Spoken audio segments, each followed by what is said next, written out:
Hello everyone, welcome to the Lightning Ball channel. If you haven't yet subscribed to my channel, please do so and activate the notification bell.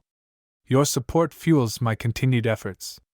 In our last episode, we discussed how Rimuru, along with Rimuru, Storm Dragon Veldora, and the Labyrinth Guardians, devised a strategy to lure the 700,000-strong Eastern Empire Armored Division into the underground labyrinth.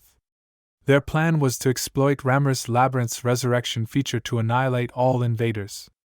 As the Empire's soldiers commenced their invasion, the battle officially began. In this episode, we will delve into the siege of the Labyrinth. Let's get started.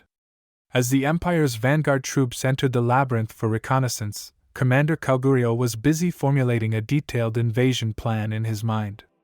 Preliminary investigations suggested that the rumored 100 floors of the underground labyrinth were mere fiction in his opinion, with the real depth being only 60 floors.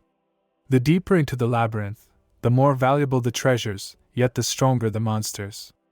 This, however, was no cause for concern, as the Empire had trained extensively for such combat scenarios. Frontline soldiers would clear the path and deal with monsters, while collected treasures, as well as battlefield intelligence, would be relayed back to the labyrinth's entrance by a chain of soldiers. Kalgurio believed that with the Empire's might and a well-crafted strategy, they could overcome any challenge. With this confidence, he continuously deployed troops into the labyrinth.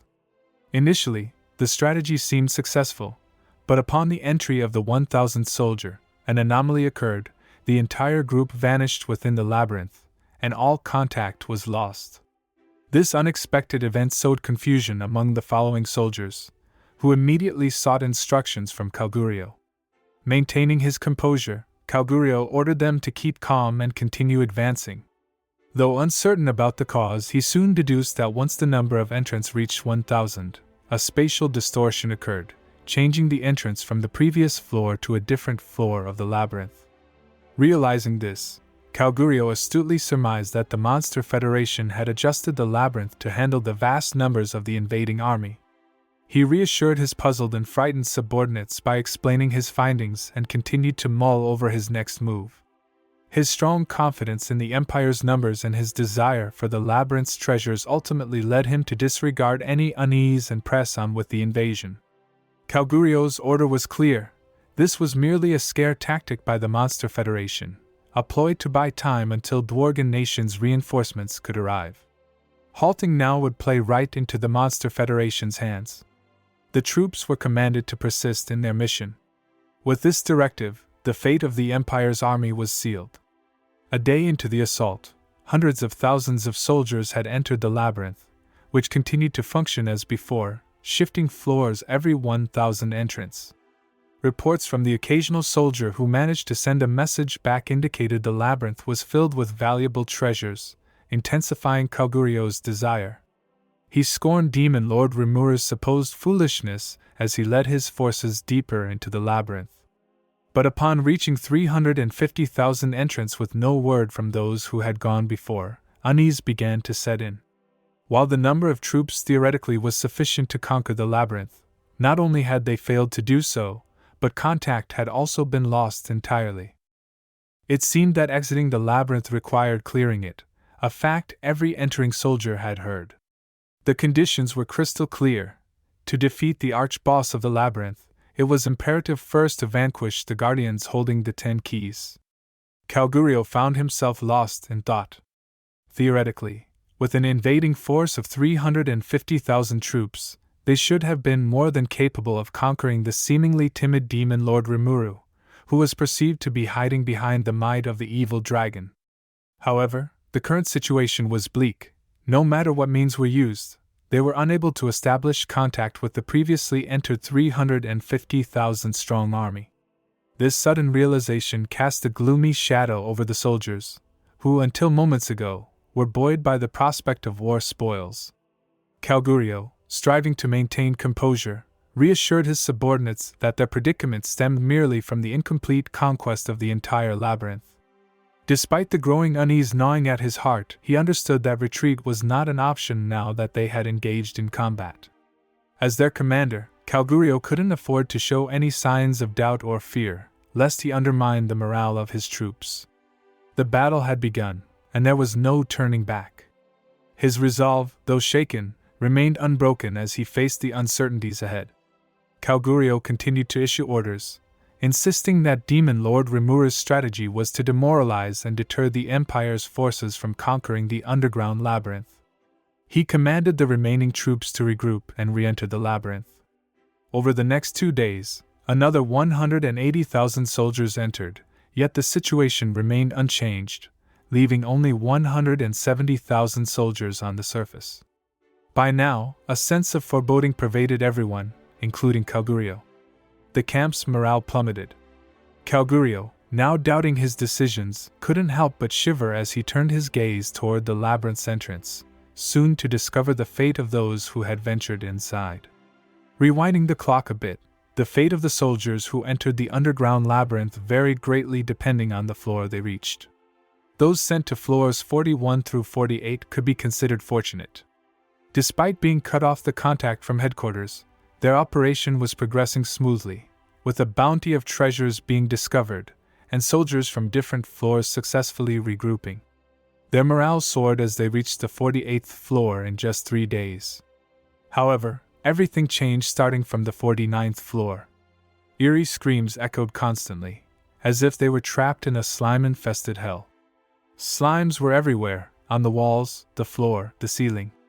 Soldiers desperately fought through this endless sea of slimes, barely breaking through by sheer numbers. The 50th floor presented them with endlessly resurrecting A-class monsters, the Tempest Serpents or Storm Snakes.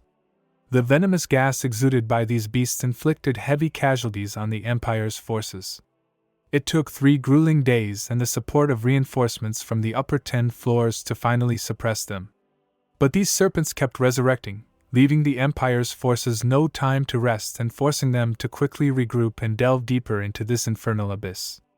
Floors 51 to 59 were riddled with deadly traps, neurotoxins, dissolving liquids, colorless and odorless poisonous gases, weapons not even used by the Eastern Empire, proving devastatingly effective here.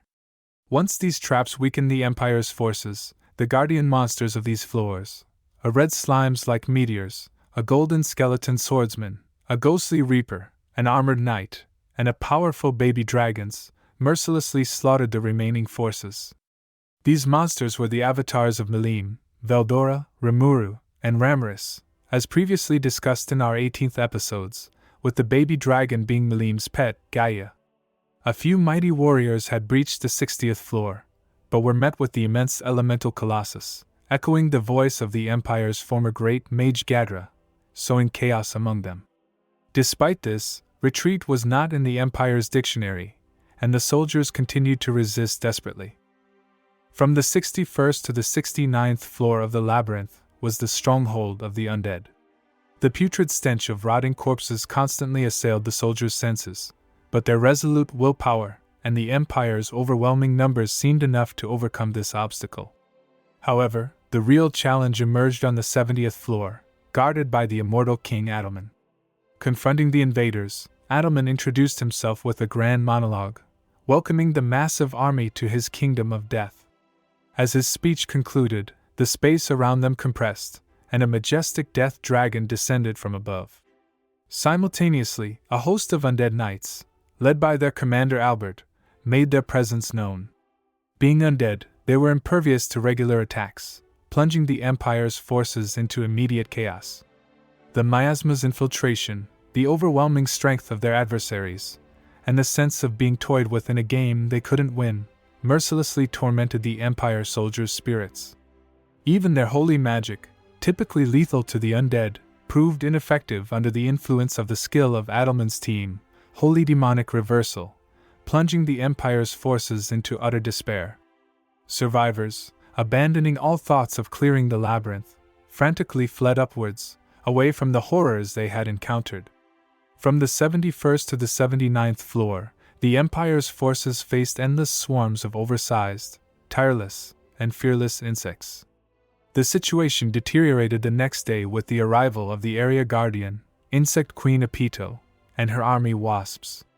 All soldiers who reached the 79th floor were annihilated, including the proud A-class warriors. Within just 10 minutes, all Empire soldiers on these floors were slain. Finally, floors 81 to 89 were a different kind of hell for the soldiers compared to the 40th floor. After a day of deceptive calm on the 81st floor, they encountered the true inferno. This was the domain of cryptid beasts, ruled by the nine-tailed Queen Kamara. Her tails could transform into various forms: a talking white monkey, a gravity-controlling white rabbit, a disease-spreading rat, a lightning-wrapped tiger, a gas-manipulating winged snake, a dream-controlling sheep, a flame-wrapped bird, a mirror-traversing dog. These diverse creatures, known as the 8 Legions, fiercely resisted the invaders. Despite killing them numerous times, these beasts would resurrect, instilling profound fear in the Empire's soldiers. Above all, they faced the guardian of the 90th floor, the queen of the 8 Legions, the bewitching Kamara. Within days, the invading force of 530,000 from the Empire dwindled to none.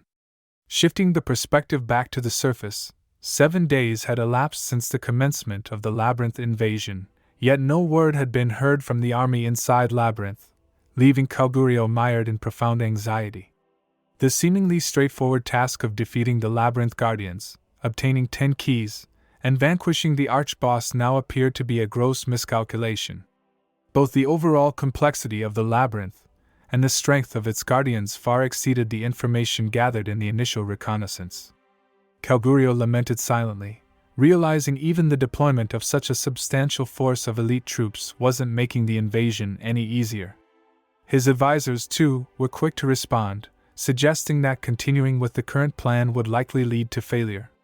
The thought of failure weighed heavily on Kalgurio's mind, an acknowledgement he couldn't bear to make, as it would imply the annihilation of the 530,000 troops entrusted to him by Emperor Rudra. After much deliberation, Kalgurio decided to shift strategies, opting for an invasion with smaller elite squads. The chosen few for the mission to defeat the Demon Lord included Major Minutes, Colonel Kansas, the Otherworlder Lucius with the unique skill Fusionist, and another Otherworlder, Raymond.